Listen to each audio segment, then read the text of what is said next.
On the 30th of November, 1954, I was asleep on my own couch in the middle of the afternoon. A stone the size of a grapefruit came through my ceiling, struck the radio, and hit me.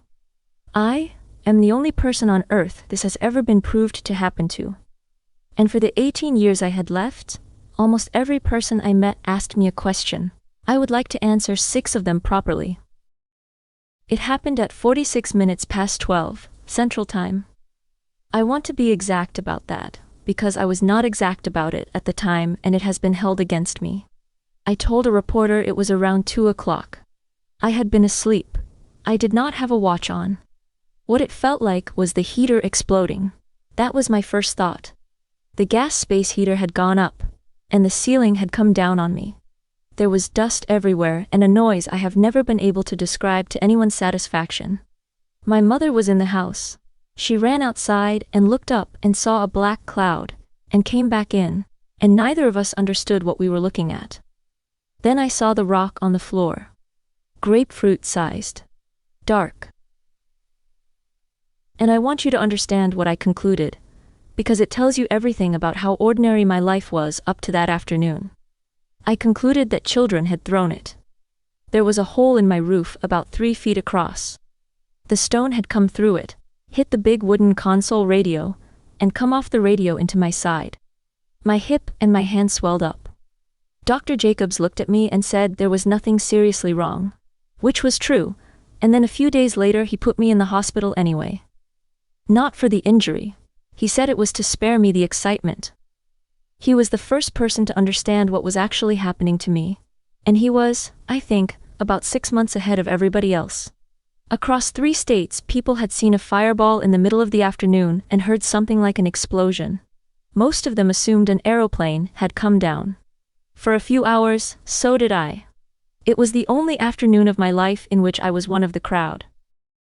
This is the question that took the year.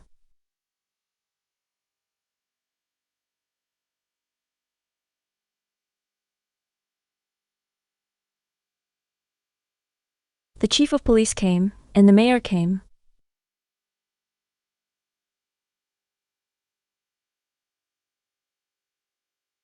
There was a geologist doing fieldwork nearby, a man named Swindle, and they showed him the rock and he said, tentatively, that it was a meteorite.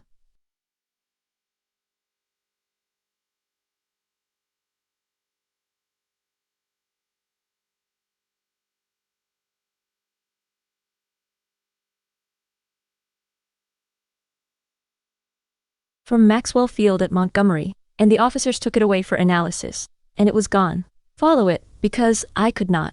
Air Force Intelligence had it. Then the Smithsonian had it, and the Smithsonian, delighted, declined to send it back to Alabama. It took a congressman, Kenneth Roberts, intervening on behalf of the state before the thing that hit me was returned to the state it hit me in.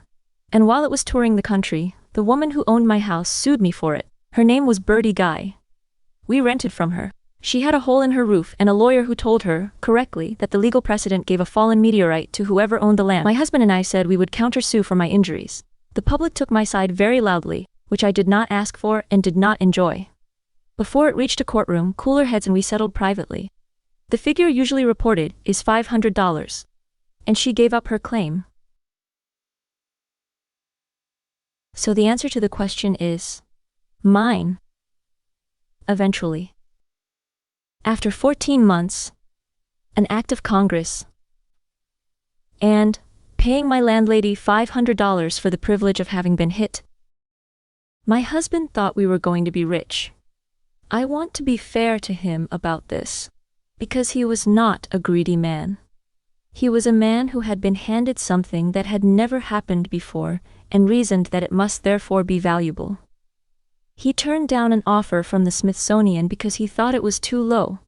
He said afterwards that we had been offered as much as $5,500. Whether that offer was ever firm, I could not tell you. Here is what nobody tells you about being famous for one afternoon.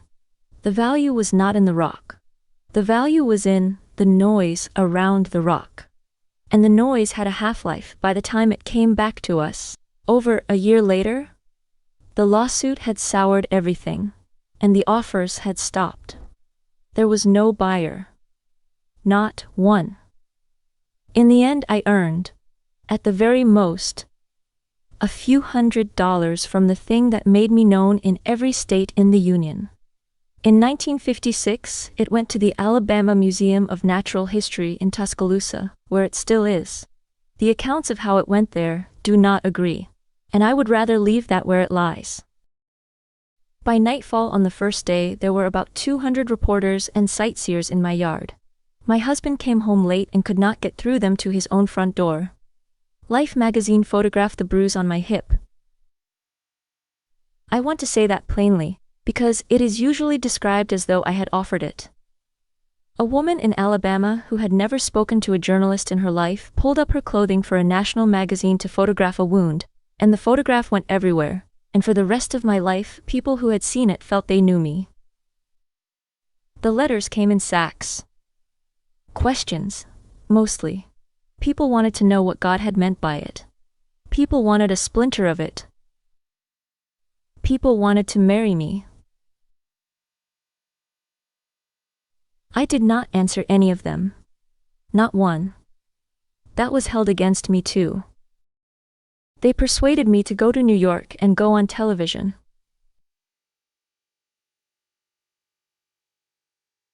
The program was I've Got a Secret. The format is this. You sit on a stage, and 4 strangers who have never met you ask you questions. And from your answers they try to work out what has happened to you.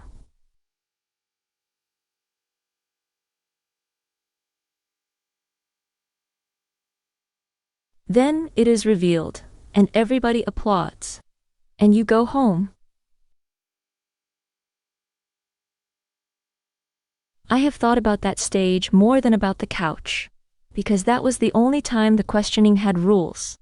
4 people, a time limit, a host keeping order, and at the end of it, somebody says the answer out loud, and it stops. Everywhere else, it never stopped.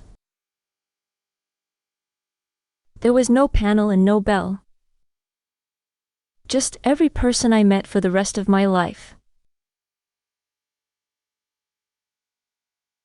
Working out from my answers what had happened to me. No. My husband and I separated in 1964. We both said, afterwards and separately, that what came through the roof was part of why, and we both said we wished it had never happened. My health went. I spent years as an invalid and I died in 1972, and I am buried behind a Baptist church in Hazel Green. The rock is in a glass case in Tuscaloosa. In 2010, the museum drove it back out to Oak Grove for a single day, so the town could dedicate a marker at the place where it came down. It got to visit. I did not. And there is one more thing, which is the only part of this story that ends well, and it does not end well for me. The day after I was hit, a farmer named Julius McKinney found the second piece of the same stone lying in a dirt road not 2 miles from my house. He sold his. He got enough for a small farm and a used car. And he is the only person in the whole business who came out of it with something he wanted. His fragment is at the Smithsonian. I have been told the label beside it does not mention mine.